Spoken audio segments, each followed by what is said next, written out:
কুড়িগ্রামে আমাদের সহকর্মী নাজমুল হোসেন আছেন ইমদাদ। নাজমুল হোসেনের কাছে আমরা যাই, কুড়িগ্রামের খোঁজ খবর একটু নিয়ে আসি। সেখানকার ছাত্ররা কি করছেন সেই খবর আমরা আপনাদেরকে জানাতে চাই। দর্শক, নাজমুল শুনতে পাচ্ছেন নিশ্চয়ই? শুভ সকাল।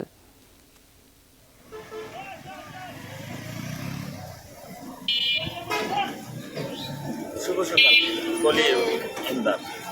আসলে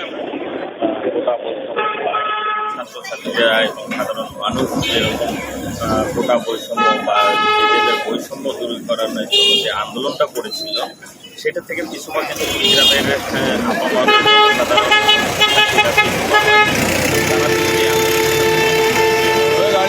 আমরা জানি যে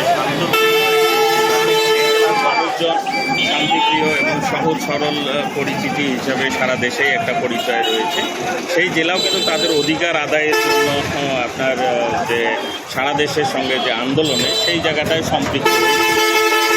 কিছু ছোট ধরনের অপ্রীতিকর ঘটনা ঘটেছে এবং বিভিন্ন ব্যবসা প্রতিষ্ঠান বেশ কিছু ভাঙচুর হয়েছে, আসবাবপত্র, জিনিসপত্র, মোটরসাইকেল, যানবাহন কিছুটা ক্ষতি হলে সেই জিনিসগুলো যে পরিষ্কার পরিচ্ছন্নতা সারা দেশের শিক্ষার্থীরা যেরকম এগিয়ে এসেছে, আমাদের কুড়িগ্রামের শিক্ষার্থীরাও সেই জায়গাটা পিছিয়ে পড়েনি। তারাও কিন্তু কাঁধে কাঁধ মিলিয়ে গেল দুদিন থেকে কুড়িগ্রামের শহরের বিভিন্ন পয়েন্টে যেসব ক্ষতিগ্রস্ত জিনিসপত্র ময়লা পড়েছিল সেই জিনিসগুলো কিন্তু পরিষ্কার পরিচ্ছন্ন করার জন্য তারা মাঠে কাজ করেছিল। আজকে দেখতেই পাচ্ছেন যে বিগত যে কয়েকটা দিনের গুমোট একটা পরিবেশ ছিল, দমবন্ধ একটা পরিবেশ ছিল, সেই জায়গাটা থেকে অনেকটা উত্তরণ হয়েছে কুড়িগ্রামবাসীর মানুষজন। কেননা এই অঞ্চলের মানুষের অন্যান্য জেলার তুলনায় একটু পিছিয়ে থাকার কারণটা হচ্ছে এইখানটায় কর্মসংস্থানের অভাব। এই কারণে এই অঞ্চলের মানুষ